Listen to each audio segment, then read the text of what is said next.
Hello, everybody. I'm Howie Hawkins. I was the Green Party and Socialist Party candidate for president in 2020.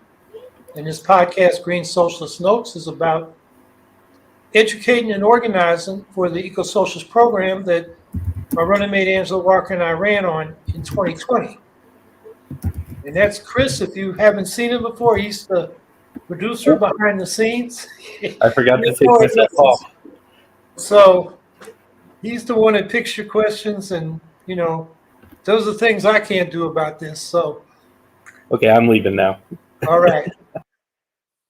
So unfortunately, we had planned to have Andrew Kudapai from the Papua New Guinea Greens Party on today, but last night his brother's wife died suddenly, and he had to go out to the family, and it's in a village where he doesn't have any Wi-Fi or internet connection. So we're going to reschedule that.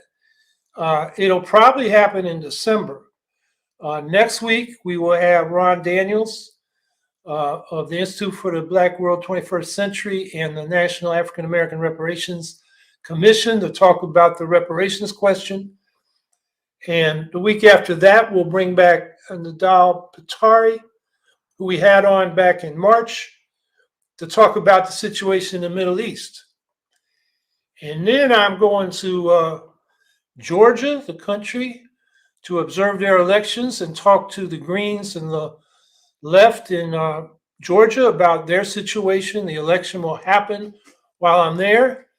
And I'll have one of them, I hope, on a podcast when I first get there. And then I'm going to Ukraine for 2 weeks.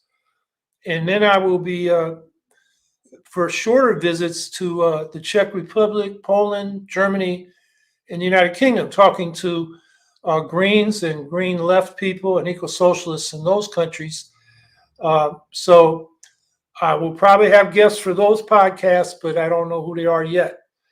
So this is going to be the last one where we focus on, what's going on in your comments and questions about contemporary issues. And just to get that discussion started, we got to talk about this regional war in the Middle East. And I think there's a danger that the war in Ukraine and the war in the Middle East, or wars in the Middle East, are going to merge into a world war. Israel's escalation of the war into Lebanon and Iran opens up the possibility not only of a regional war, but a merger of this war with the war in Ukraine. Iran doesn't want to take on Israel in a direct conflict, but Israel's military attacks on Iranian proxies and what they call the axis of resistance in Lebanon, Syria, Iraq, and Yemen, and in Iran itself, means that Israel and its U.S. sponsors are pushing Iran to depend more on Russian backing. And the closer alliance with Russia will oblige Iran to up its military support for Russia's invasion of Ukraine, mainly the drones they're supplying, but also apparently ballistic missiles. And it will oblige Russia to increase its assistance in military aid to Iran and its proxies in the Middle East. And on the U.S. side, strikes by Iranian proxies on U.S. military deployments and bases in Iraq, Syria, and the Red Sea, the Navy there, the Gulf of Aden, the Arabian Sea, and the Persian Gulf. And these are already happening. They struck the, I think it was Iraq or Syrian Iranian militias attacked a U.S. base this last week in Syria, I think it was in Syria, or else it was in Iraq. And then the Houthis and the U.S. Navy have been exchanging fire just in the last few days. That is drawing U.S. military forces right into the regional war. And so we may be in a situation where the U.S. and Russia are directly confronting each other, particularly in Lebanon and especially Syria, where the Russians have a lot of military forces and control the air in the western part of the country, and Iraq. So this war in Lebanon, it's really been initiated by Israel. Remember, Netanyahu ordered the assassination of Hassan Nasrallah, the head of Hezbollah, just hours after Nasrallah agreed to the 21-day ceasefire that the Biden administration had been proposing. And he did this at the UN, right after he spoke, and at the UN. That's what Netanyahu did. And this is an old pattern for Israel of assassinating adversaries who agree to ceasefires. Remember in July, Israel assassinated Hamas political leader, Ismail Haniyeh, who was the top negotiator for that group with Israel via the UAE and Egypt and those other countries that were mediating. And you go back, Israel also assassinated Hamas leaders when they agreed to ceasefire agreements during the war in 2002. That was Salah Shahadeh. And the war in 2012. That was Ahmad Jabari. So Israel, as soon as peace is about to break out, they assassinate the leader of their adversary. And of course, Netanyahu had no right to assassinate Nasrallah. What Netanyahu is trying to do is start a regional war so he can stay in power. The Israeli population has been divided. A lot of them want Netanyahu out. They want new elections. They don't like what he wants to do with the courts. They don't like the way he's keeping the war going so the hostages cannot be released. But once this escalation started, the Israeli population is uniting behind him, which is what he wanted. And of course, he's trying to avoid the criminal charges of bribery, fraud, and other corruption that await him if he loses his hold on the Israeli prime ministership. So in one way, this is one man's war, Netanyahu's. And we have to recognize what Israel's doing in Lebanon is just state terrorism. Israel claims that Hezbollah, and for that matter Hamas, are using so-called human shields, using civilians as so-called human shields, which somehow is supposed to justify all the collateral damage, quote unquote, of civilian death in Gaza and now Lebanon. But in any case, the use of these giant U.S. supplied bunker buster bombs on urban areas in Beirut, like they did in Gaza, are war crimes. There were more strikes last night in southern Beirut suburbs, which is where most of the Shiites in the Beirut area live. The death toll there is over 1,000 now. There are over 1 million people are refugees, displaced people. They're moving out of southern Beirut and other places, southern Lebanon, to avoid Israeli obligation. And this human shields excuse is inexcusable. It's illegal under international law. Under international law, Israel's supposed to protect civilians, even if their adversaries' military positions are in close proximity to civilians. And this is an old thing. I mean, I remember during the anti-Vietnam War movement, the U.S. was claiming, well, the so-called Viet Cong, the National Liberation Front in South Vietnam, were using civilians as human shields. And that would justify the carpet bombing that the U.S. did of Vietnam, which was more explosive tonnage than all the bombing that was done by everybody in World War II. There's just no excuse. Human shields is no excuse. And I'm looking at my note and trying to understand what I wrote. Oh, yeah. One thing to note is, these a lot of these refugees in Lebanon are refugees from Syria. They're Syrians, and now they're going back across the border to Syria, which you really have to be desperate to go back to Syria that you ran from because of all the repression and the civil war there. So this is just a terrible situation. Now, having said all that, about Israel and its war crimes. I'm sorry, I got a scratchy throat. I had a cold this week. we shouldn't mourn Hassan Nasrallah. He was the head of a reactionary theocratic party whose military strategy has been terrorist attacks on civilians. But it was not up to Israel to deal with him. The moral right to judge and punish Nasrallah and the other now dead Hezbollah leaders, there are a lot of them, that belonged to the Lebanese, who have to deal with Hezbollah, and the Syrians and the Palestinian victims of Hezbollah terrorism, repression, and torture. It's certainly not up to the Israeli state terrorists to do that. And let's remember, as far as Palestinian liberation goes, Nasrallah sent Hezbollah militias into Syria to slaughter the pro-democracy movement, including the Palestinians in refugee camps there, and prop up Bashar al-Assad's fascist family dynasty in Syria. The counter-revolutionary terror from Assad began in 2011 as the pro-democracy movement ran up, and we have well documented that at least 128,000 people have been tortured, killed, or disappeared into the prison system of Syria. And that figure is well documented by the Syrian Network on Human Rights, which has also said, what they've documented is got to be an undercount.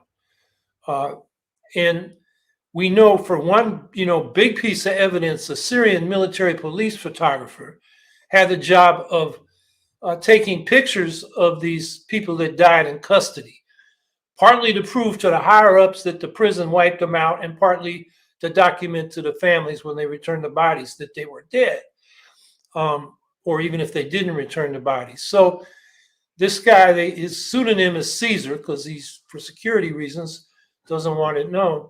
He smuggled out 55,000 photos in 2013, and investigating lawyers using those photos said they document the deaths of the systematic killing of about 11,000 detainees. So that's what the Hezbollah militia was backing up. And as far as the Palestinians go, they joined Syrian forces in besieging the Palestinian refugee camp at Yarmouk in Syria, shooting, bombing, and starving innocent Palestinians and Syrians to death.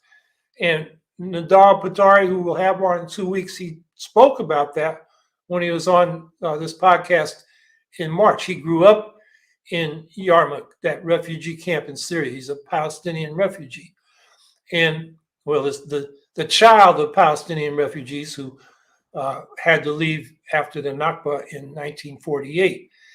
And so from August to September 2013, nothing got into Yarmouk. It was a siege.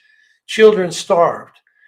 And they finally resolved it when the Palestinian anti-Assad groups agreed to leave, and they were replaced by Palestinian factions allied with the Syrian government. But that was Hezbollah's role, attacking Palestinian refugees in Syria. And we got, I pulled together some links that we can put in the chat. Okay, he's been putting them in. Chris has been putting them in.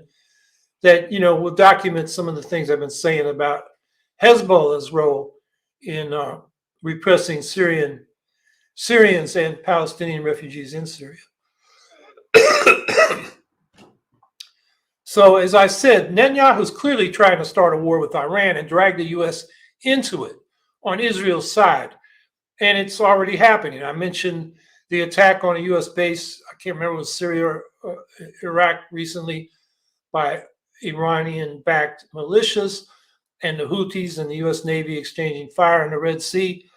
Among the other provocations by Israel that have been going on is, remember, Israel bombed Iran's diplomatic compound in Damascus, killing 3 top Iranian officials earlier in the year. They assassinated Ismail Haniyeh, the head of Hamas, when he was visiting Iran for the inauguration of their new president, Masoud Pezeshkian, who's the newly elected president of Iran and a reformer who wants to revive the nuclear deal that the U.S. and other countries had until Trump pulled us out of it. I guess that was in 2017, yeah. And said in private meetings during the recent UN General Assembly gathering, where a lot of heads of state spoke, that he would accept a two-state solution, which is a departure for Iran policy, which has never accepted that because they've said that would accept the reality of the state of Israel. But like Hamas and Fatah, the main Palestinian factions, they have all said they would accept the independent Palestinian state as part of a deal. And now this reformer in Iran said he's open to it. And while he was being inaugurated, Israel assassinated the head of Hamas right there in Tehran. Very provocative. And then, they exploded. The Israelis had the communication devices of Hezbollah members, but others too in Lebanon explode. First it was the pagers, and then it was the walkie-talkies. And then they, got Hassan Nasrallah, but also a top Iranian general in that same bombing just a couple weeks ago. So in response to all this, Iran has struck back twice with drone and missile barrages, which they hoped would deter Israel. The first one was pretty ineffectual. The second one last week seems to have done some damage to Israeli military installations, but they're not reporting, and it's hard for people to report on exactly what happened. But from satellite pictures, we know some damage was done. But the Iranian response has not been a deterrent. It has prompted Israeli hawks and their U.S. counterparts to call for Israeli bombardment of Iran's oil facilities, its nuclear facilities, and even attempt to provoke regime change. For example, Naftali Bennett, the former Israeli prime minister, who's considered a moderate compared to Netanyahu, was saying, it was like right on CNN, I think, that now is the time for Israel to attack Iran, its oil and nuclear facilities, and cause regime change. He was saying this is the first and maybe the only time Israel will have the opportunity. And this is a call for a war of aggression, which will start a regional war in which the U.S. is compelled, given its policies, to take the side of Israel. And with Russia on the side of Iran, as I said, this could lead to a direct U.S.-Russian military confrontation. Trump said yesterday that Israel should bomb Iran's nuclear facilities. And Joe Biden, blurted out that he's talking to Israel about what their response should be. And he says he's saying, don't go all out, try to contain this. But then he blurted out that they were talking about bombing oil facilities, which caused the price of oil to jump in the world markets. I mean, Biden is a damn idiot. I mean, he's as stupid now as he was when he was mobilizing Democratic votes in the Congress to support the war in Iraq. So he'll be gone soon, good riddance. Although what replaces him isn't going to be anything to write home about. Certainly not Trump, but certainly not Harris either. So just to wrap up this rant, so what should we be doing now? Well, this weekend, near you, there is probably a demonstration on the anniversary of October 7th Hamas attack on Israel, where people will be calling for a ceasefire and an arms embargo on Israel. I would urge people to go to that. I think some of the organizers and some of the elements going to these demonstrations are problematic. I was talking with the European Network in Solidarity with Ukraine about what's going on in Europe just earlier today. And, they have Palestinian solidarity demonstrations as well. But the interesting thing they do is they say to people, you're welcome to bring Palestinian flags to show solidarity with the Palestinians. But we don't want Hamas or Hezbollah flags because we don't want to take a partisan position within Palestinian politics. And the Palestinian diaspora groups really support that. And I wish we'd see that approach by some of our organizers of the demonstrations here, but they seem to have an anything goes attitude, which confuses the politics, and I think muffles the message that we want to stop Israel's aggression and genocide. Not that we're supporting, these reactionary theocratic forces within the Palestinian or Lebanese communities. That's up for those people in Palestine and Lebanon to decide who their leadership would be. And we should be in solidarity with the progressive forces in those countries. So that's something to think about if you're going to the demonstrations. Now, we know Israel could end the threat of Hamas, Hezbollah, and Iran to them by agreeing to a ceasefire in exchange of Israeli hostages and Palestinian political prisoners, and beginning the process, recognizing the Palestinian right to a state and beginning the process to negotiate that. And as I mentioned, all the Palestinian factions, the major ones, have said they will recognize Israel as a part of a two-state solution. And now maybe Iran, with their reformer president, is willing to do that. But also remember, Israel has never recognized the Palestinians' right to a state of their own, not the government. There are, forces within Israel, although they've been losing strength recently, who do push for a two-state solution. But the point is, Israel's never recognized the Palestinians' right to a state. So it's really, the ball is in their court to get to a peace settlement. And of course, it's the U.S. that has the leverage. Military, with all the military arms we're providing them, diplomatic, with all the cover we're giving in the UN, that can really push Israel to adopt these policies. Ceasefire, prisoner hostage exchange, and recognition of a Palestinian state. So another thing we should be focused on is Bernie Sanders is introducing into the Senate a resolution to stop the $20 billion arms that was authorized by Congress last April. It's in the pipeline. And we should support this resolution and urge somebody in Congress to introduce a companion resolution. Sending arms to nations that systematically violate human rights, like Israel is doing, is against U.S. law. And this is, by the State Department's own studies, says this is what it is. But Secretary Blinken at the State Department, the U.S. Ambassador to Israel, Jack Lew, and Biden himself have pushed through the arms deliveries to Israel anyway, in violation of the law. Now, Sanders' resolution is not going to be considered and voted on before the presidential election. But that's something that we should get behind.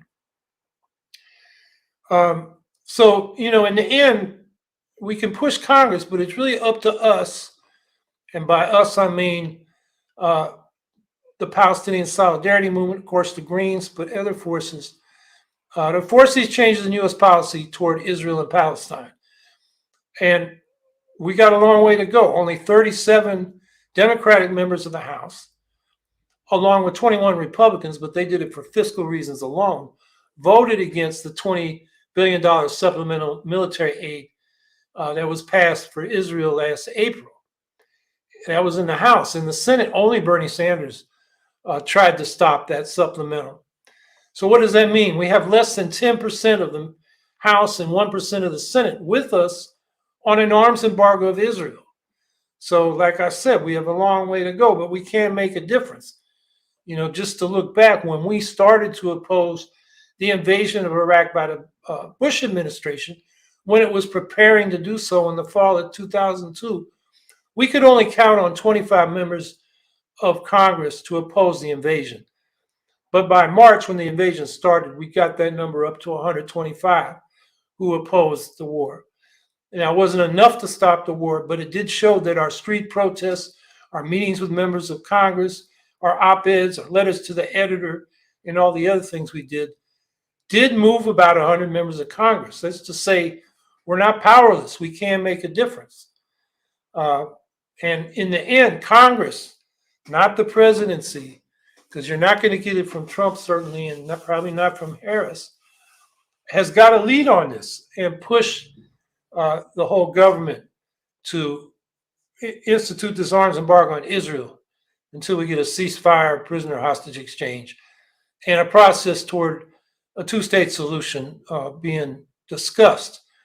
That's what we did during the anti-Vietnam War movement with the Hatfield-McGovern Amendment, which was there. It was something we campaigned around. It finally passed just before the so-called Paris Peace Agreement in '73, which had the U.S. withdrawing its forces over the next couple years.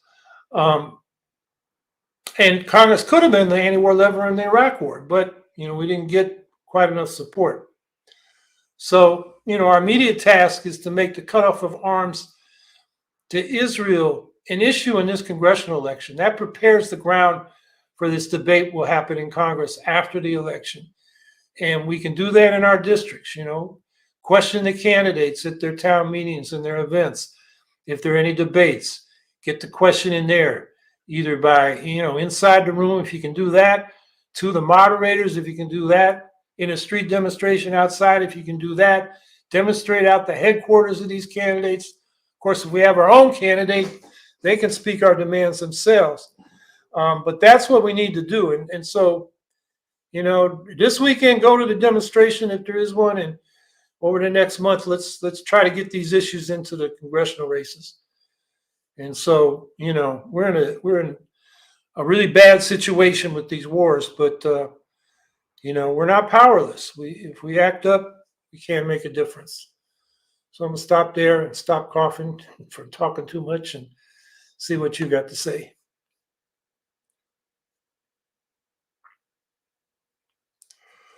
At war with dust.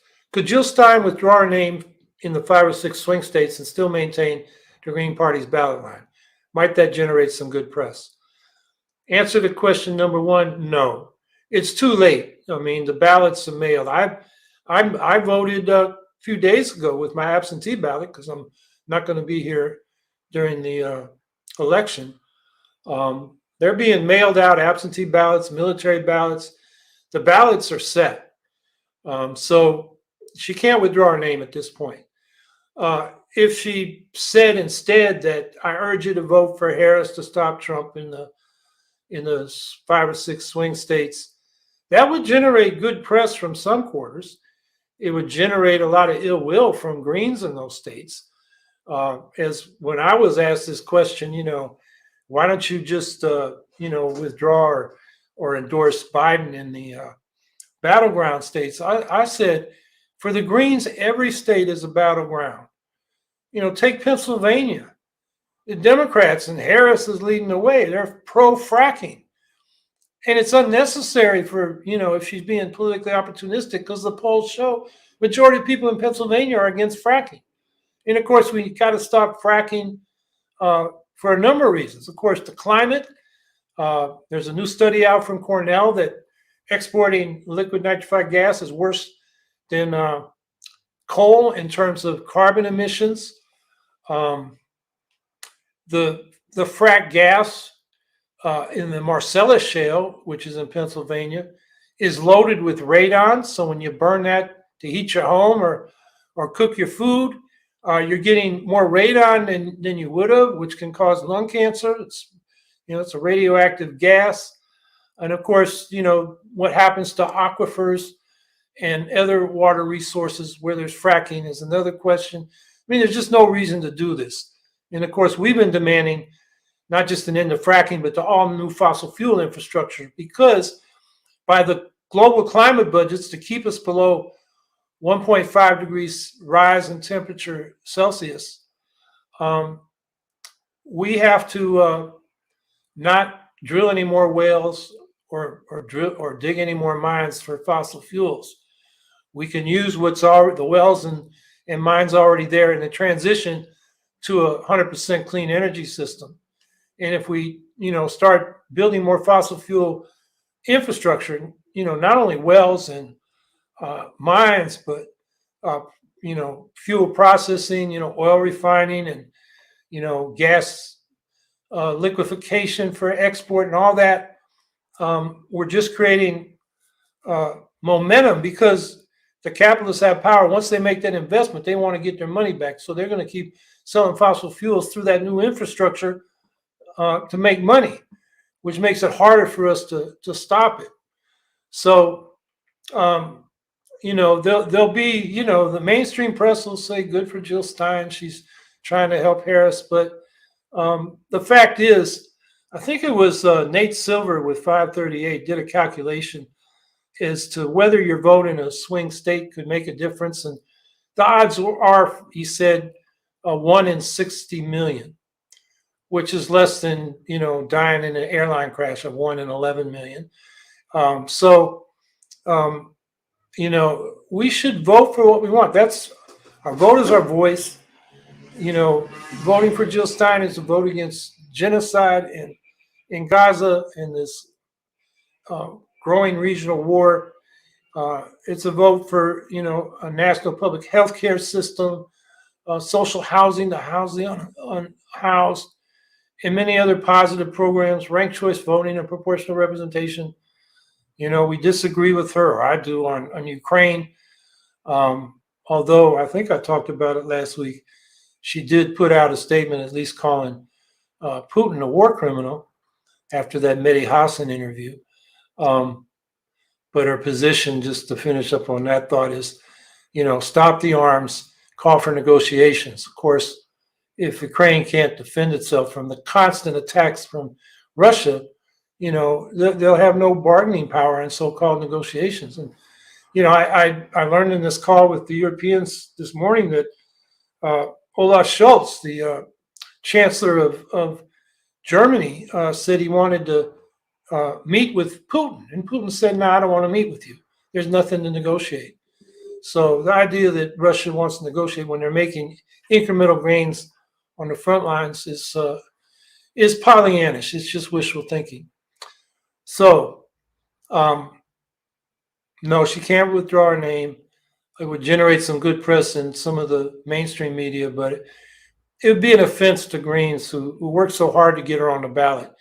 And in about 40 of the states, the presidential vote or its coattails affect whether the Green Party will have a ballot line in the next election cycle. So, and I can't tell you which states because there are 51 different jurisdictions, but in some states, a certain percentage of the presidential vote gets you the ballot line for the next election cycle. In New Mexico, it's only 0.5%. In Alabama, it's 20%. We're probably not going to get that, but most states, it's between 2 and 5%, which will be doing really good to get that. The composite of the last 10 polls in which Jill Stein was polled in a multi-candidate national election, she's averaging 0.8%. So, those are even problematic, but the 2% are certainly possible. And then in some other states, it's not the presidential vote, it might be the Secretary of State. But the coattails of a Green presidential candidate can help a Green Secretary of State candidate. Or in Texas, I know it's any statewide office, and we have a candidate for the Railroad Commission, which has been the way we've got our 2% we need in Texas. So, she's got to stay on the ballot. And I think the final point to make about that is we don't really believe that you need to vote Green, to say you want the genocide in Gaza to stop. You want health care for all. You want affordable housing for all, and all the other things we stand for. If you don't really believe that, or if you won't vote for it in these 5 or 6 states, do you really believe it?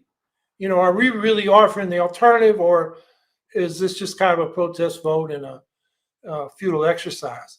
So I think you got to follow through and vote. Now, the people in the battleground states who think their vote might make a difference, that's where, we'll lose people to the people who say, well, I got to stop Trump. That's going to happen. But it's not up to us to counsel people to do that.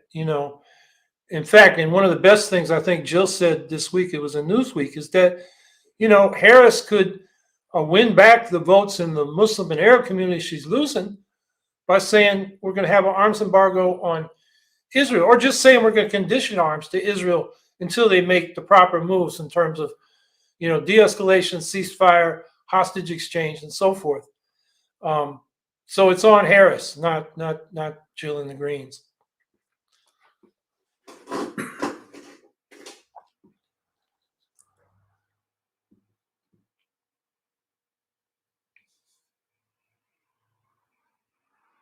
The email response to the VP debate.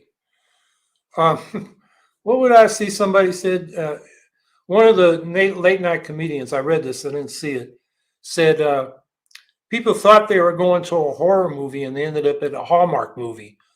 And I've read some of the commentary. I listened to a little bit of it. It was hard to listen to. Vance is so disingenuous. And Waltz seemed to be pushing his punches. Why was he so nice to Vance? And so I don't think it made much difference. The viewership, I know, was like a quarter of what the presidential debate was. People vote on the presidential candidates. The vice presidential candidates really don't make much difference. So I can't tell you much more. They didn't even talk about Ukraine. They didn't get asked that question, I understand. And, when Waltz is saying, oh, I agree with you on this and that, but disagree with you on that, it was just too damn cordial for me, given what a threat the Trump-Vance ticket represents. And it's kind of symptomatic for me of how the Democrats don't know how to fight the right. And that's why we need the Green Party to really fight the right, because they accommodate it and treat them as a legitimate, normal party. When the Republicans have become an anti-democratic, authoritarian, racist party, that if they are losing the election as the votes start to be counted, are promising to disrupt, not just with lawsuits, but physically. They've got 175,000 people trained as poll watchers. That could make for a giant Brooks Brothers riot. If you remember what happened in 2000 when Roger Stone sent all these Republican congressional aides down to Florida to stop the recount, which we know from the recount done over the next year by the media of all the ballots. Gore actually won Florida by any criteria you want to use with hanging chads and so forth. But that was just a foretelling of what we might see in this year. So,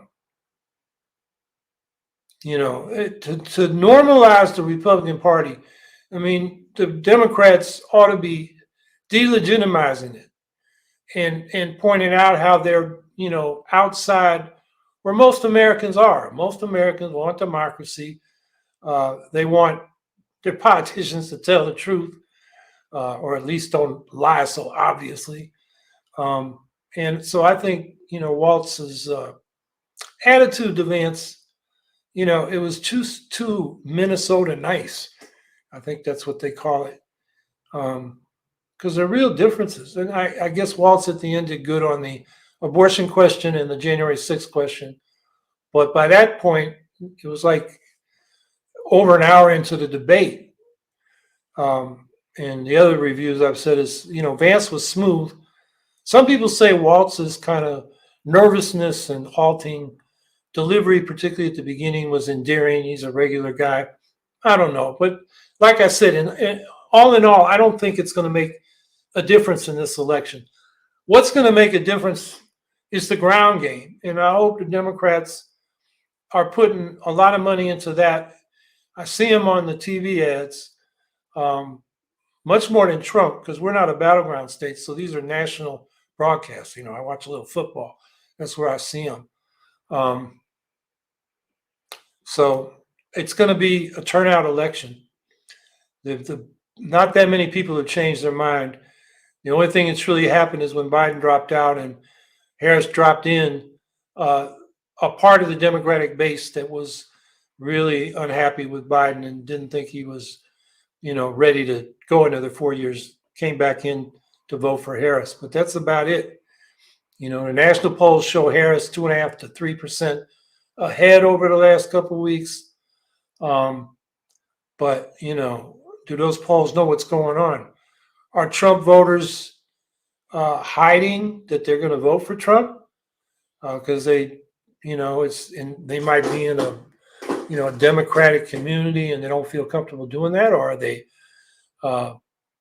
Republican men who finally had it with Trump, but they don't want to say so, even in a poll? It's hard to know what people are really thinking. Well, the real poll that'll count is how people vote. by November 5th. So anyway, I don't think the vice presidential debate will affect it as much as turnout, and the polls are close enough to say we don't know what's going to happen.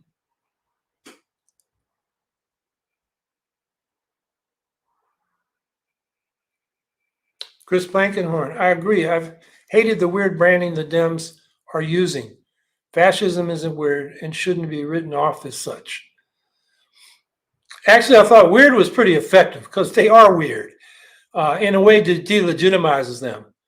But on the other side, like I said, I think Walz was too nice to Vance as a, basically a neo-fascist. And he should have broke through the facade.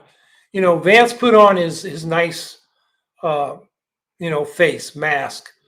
It's not the mask he is on social media and at campaign rallies.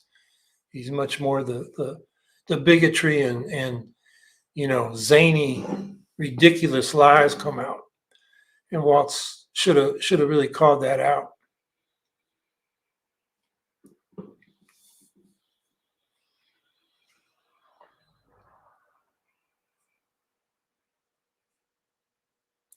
Vicky Corden, any thoughts about Liz Cheney helping Harris campaign?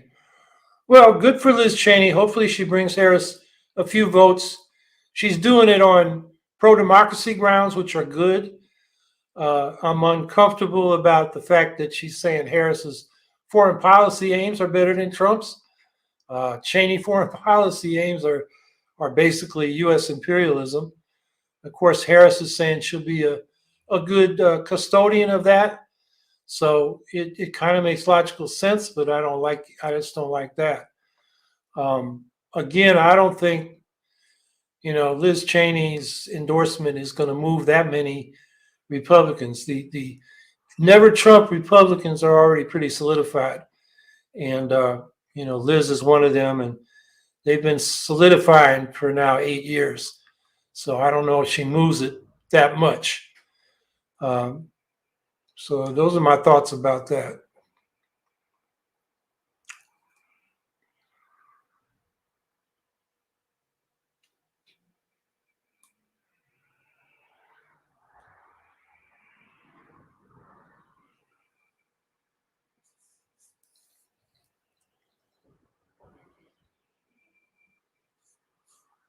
Here we go. Amy L. Sachs, hello. The meeting from the Green Party Videos channel posted the other night is good. Everyone should watch and donate to a down ballot candidate if they can. And so I think that was a video of a number of down ballot candidates talking about their campaign. I didn't watch it. I've got a lot going on. But if that's what Amy's referring to, yeah, the down ballot candidates need donations just to do the basic stuff. So, I guess you go to greenparty.gp.us, and from there you can find it in the tabs. Okay, we just put it on in the chat. So there's the link. So yeah, take a look and help out our down ballot candidates. Via email, comments on Trump returning to Butler, Pennsylvania. Well, of course he's going to try to, relive the martyr thing he did when that bullet grazed his ear. I've seen pictures of that ear. It doesn't even have a scratch on it. No scar, no hole. Not that it wasn't serious. It did come close to his head. So he's campaigning in Pennsylvania, trying to bolster support. Pennsylvania's a toss-up like all the battleground states. The statewide polls show Harris a little bit ahead pretty consistently, but like I said, who in those polls is not answering honestly? There could be a lot more Harris votes among particularly Republican males who don't want to say they're voting for Harris to anybody. And there could be a lot of, bigoted Trump voters who don't want to say they're doing that because they're surrounded by people that wouldn't approve that. So, like I said, the polls, it's hard. There are a lot of polls. I mean, it seems to be new polls out every day, and they're pretty consistent. But you got to take them with a grain of salt. Like I said, it's going to be a turnout election. Scout Trooper 164, Howie, apologies for being late, but I saw a video that briefly covered Russia having shell shortages. Any thoughts on that? Yeah, that's the military supply lines and infrastructure of Russia are being degraded, even though the U.S. hasn't given permission to use the ATACMS missiles or the cruise missiles that France and the UK provided into military targets inside Russia. So Russia can attack anything in Ukraine, but Ukraine is restricted by their so-called allies from striking back at military targets.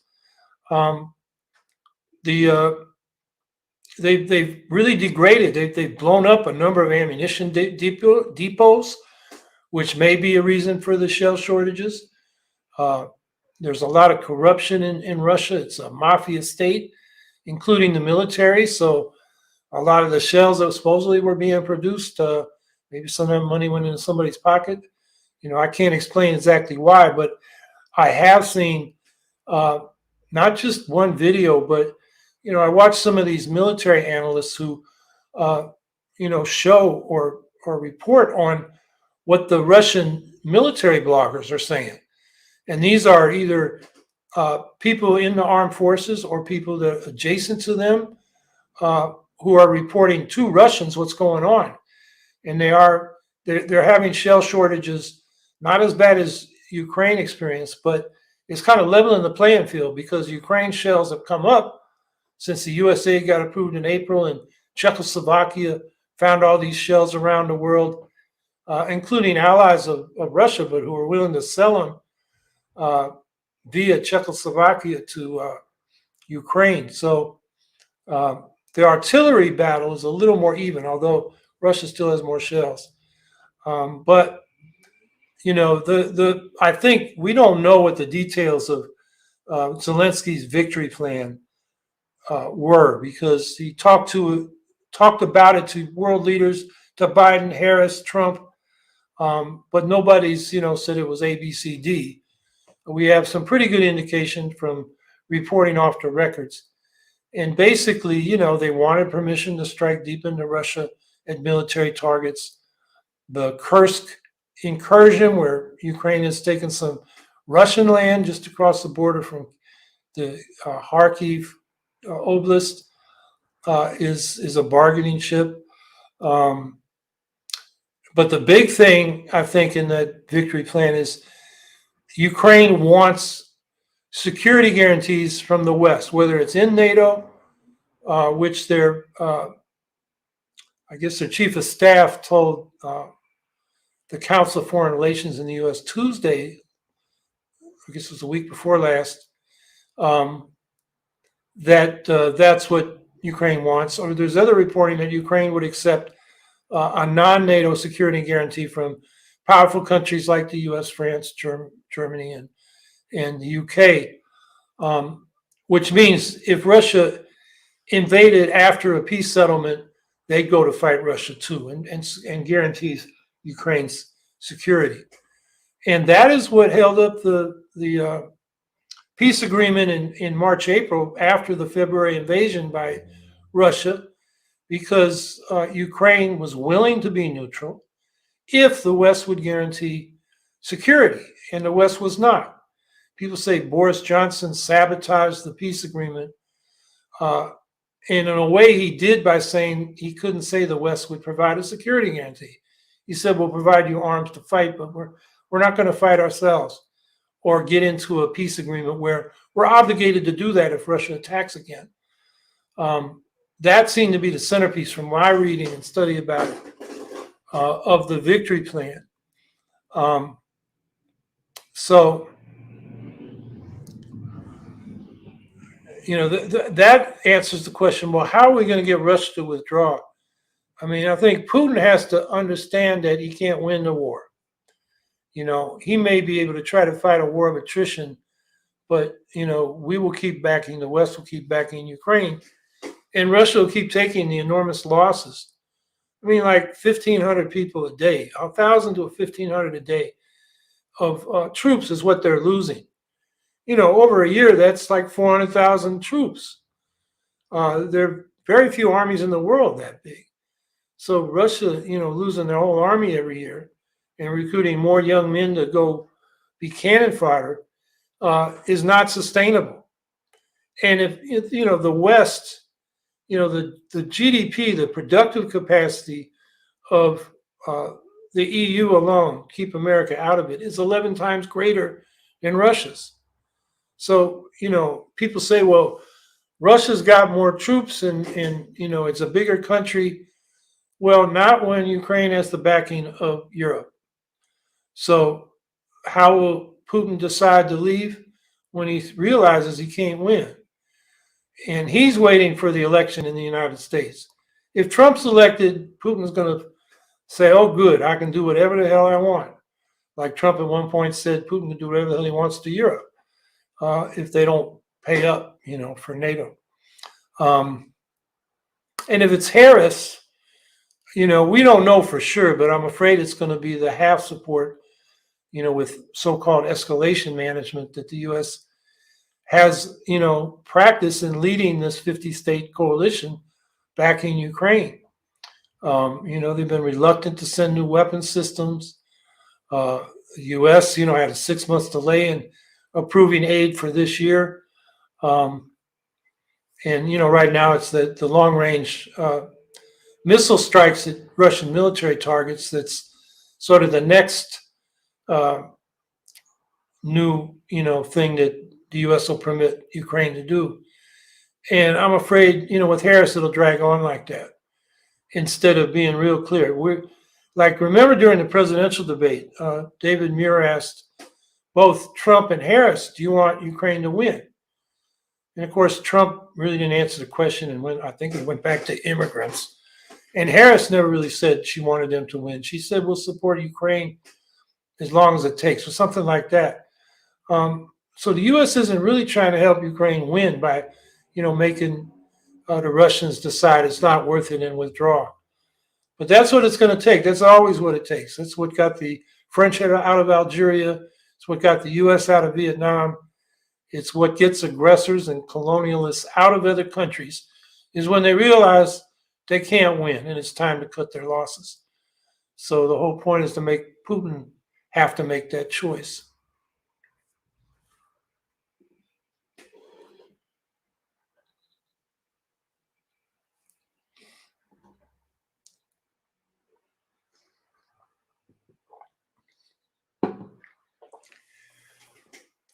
Via email, response to the factory workers killed in flooding in Tennessee. Yeah, that is so infuriating. The hurricane's coming and the bosses say, come to work, stay at work. And some of them got drowned because the factory flooded. So I'm sure that those owners are going to face lawsuits from the families of these workers that died. And hopefully they will get, compensation, and the bosses will face justice, some consequences for their actions. But it says a couple things. One is, bosses don't care about your well-being. They just care about you contributing to making them make money. It's really their top concern. And the other thing is the preparation. The weather. National. I'm forgetting the name of the agency, the federal government. But they said this storm is not survivable. And they were speaking mainly about the coast, but they were warning about the enormous amount of rain that would fall in the Appalachian areas of particularly North Carolina, but also Tennessee, South Carolina, Georgia, and North Carolina got hit the hardest. Tennessee as well. And the people didn't take that to heart enough. So a lot of people had damage. And what am I hearing? The number I think I'm hearing $250 billion worth of damage. Oh man, that's a big chunk of the GDP. And it's gonna, it's gonna take a while to rebuild after that. And it also shows that what areas are, Asheville, North Carolina was considered a climate haven. In fact, had a lot of people who moved from Florida coastlines up to Asheville, and now this happened to them. So this climate change is no joke, and that's another thing. It's not an issue in the campaign between Trump and Harris. Trump says, we're going to drill, and when that question came up in the presidential debate, Harris boasted that the Biden administration and she support fracking and had produced more oil and gas than the Trump administration had under their administration. And so that was her response to a climate question. So, that's why we need the Green Party. We need to get our act together, start electing people to the House. And to do that, we got to elect more people to local office and state legislatures to create the foundation for running competitive and winnable campaigns for the House. And that's where we're going to get our national voice.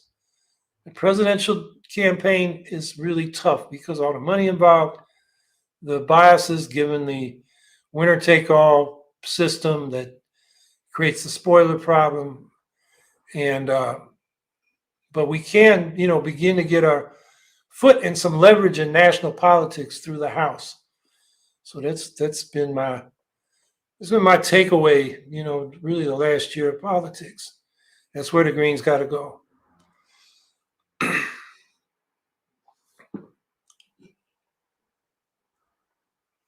Related, dock workers strike response. Respose, I think you mean response. Well, they went on strike and they got a sizable increase. I think it was 62% in their wage. I haven't looked in the details of the settlement. I know it's tentative. The workers have to vote on it. So, I hope they got what they wanted.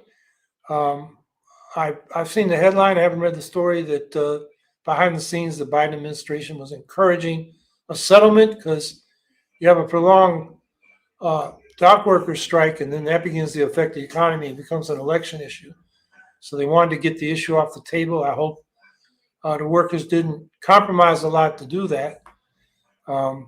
So that's about all I can say. I haven't had a chance to, read the fine print of what they're getting in their new contract that's proposed.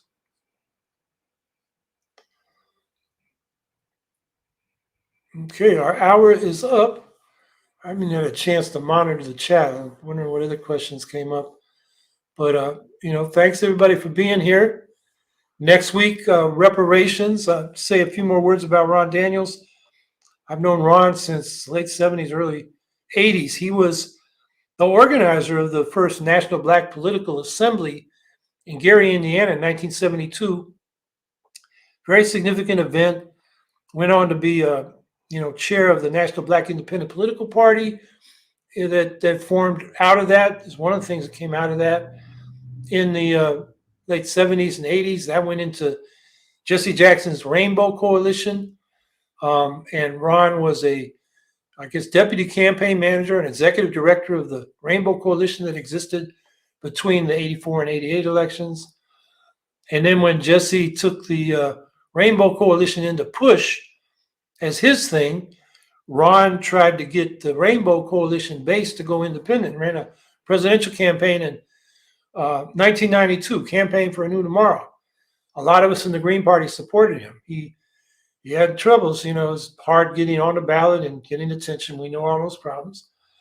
And since then, he's For a while, he was executive director of the Center for Constitutional Rights, important civil liberties and civil rights organization.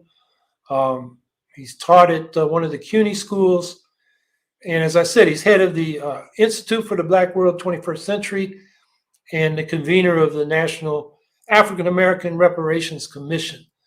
So he's been in the Black liberation movement for decades, has a lot of experience, and is going to be a great guest. And he's going to, talk about the issues around reparations, which I think a lot of us in the Green Party are not cognizant of. In the reparations movement, the debate between individual versus collective reparations, whether it should go to only people who can prove they're descendant from American slaves or to the whole African American community, which includes descendants of slaves from other countries like Jamaica, or people who have been victims of slavery and its legacy, the bigotry and discrimination of, slavery, and how even free slaves were treated at that time. After Reconstruction, the institution of Jim Crow and, segregation and all kinds of discrimination like redlining. Should the whole African community, and, how do you repair, make the African American community whole?